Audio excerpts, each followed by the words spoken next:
Assalamualaikum warahmatullahi wabarakatuh. Kali ini saya Mutiara Zulfa Latifah dengan NIM 112305111138.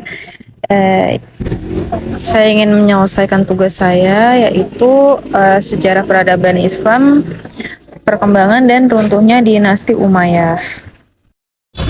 Ya, jadi Bani Umayyah sendiri adalah dinasti lain yang menandai besarnya peradaban Islam dalam sejarahnya.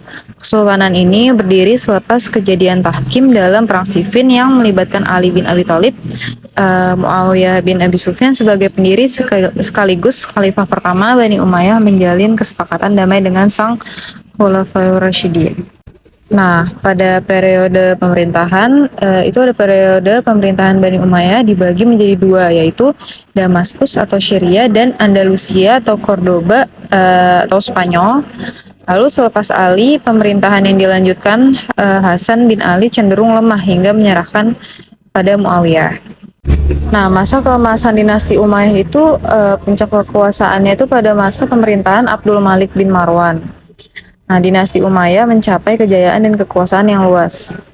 Lalu kemajuan peradaban itu, kemajuan budaya dan seni Islam pada masa ini ditandai dengan pembangunan Masjid Umayyah di Damaskus. Nah, ini adalah kemajuan yang dicapai, berbagai kemajuan dalam sistem pemerintahan dan ilmu pengetahuan yang dicapai dinasti Umayyah. Di sini ada kemajuan dalam sistem pemerintahan, lalu pendirian Departemen Pencatatan atau Diwanul Khatam, pendirian pelayanan pos atau Diwanul Barid, lalu pemisahan urusan keuangan dari urusan pemerintahan dengan mengangkat pejabat bergelar Sahibul Faraj, lalu ada penggunaan bahasa Arab sebagai alat komunikasi resmi dalam pemerintahan, lalu pencetakan mata uang, pembangunan fasilitas umum, misal seperti gedung, masjid, sumur, dan jalan raya. Lalu ada pengurangan pajak dan menghentikan pembayaran upeti atau jizyah bagi orang yang baru masuk Islam.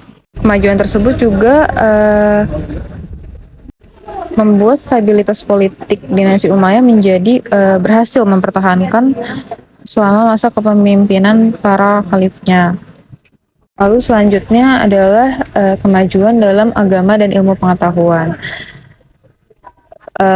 Penyempurnaan tulisan mushaf Al-Quran dengan titik pada huruf-huruf tertentu, lalu pembangunan Masjid Al-Amawi di Damaskus dan Al-Aqsa di Yerusalem, lalu perluasan Masjid Nabawi di Madinah, pembangunan rumah sakit bagi penderita kusta, lalu pengumpulan hadis menyamakan kedudukan orang Arab dan non-Arab sehingga kembali bersatu. Nah, kilas balik tadi materi kepemimpinan dinasti Umayyah.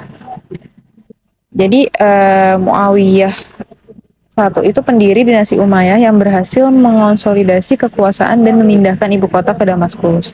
Lalu Abdul Malik bin Marwan itu salah satu pemimpin terbesar dinasti Umayyah yang mencapai puncak kejayaan dan kekuasaan. Nah, Hisham bin Abdul Malik itu khalifah yang terakhir dinasti Umayyah yang tidak dapat menahan gejolak politik dan serangan dinasti Abbasiyah. Jadi pada saat kepemimpinannya Abdul Malik bin Marwan ini tuh dinasti Umayyah tuh mencapai puncak kejayaan.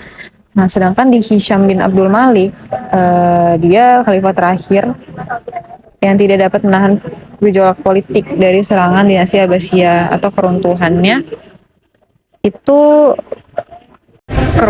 itu ada beberapa faktor. Jadi satu, munculnya kelompok yang tidak puas terhadap Bani Umayyah, misalnya Khawarij, Syiah, dan non-Arab atau Mawali. Dua, tidak adanya ketentuan jelas tentang sistem pergantian khalifah.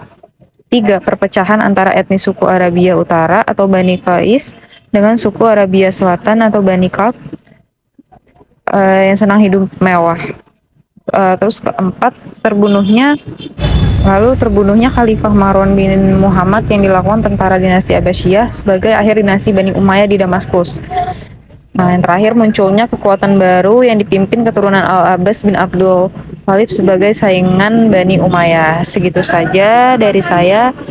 Wassalamualaikum warahmatullahi wabarakatuh.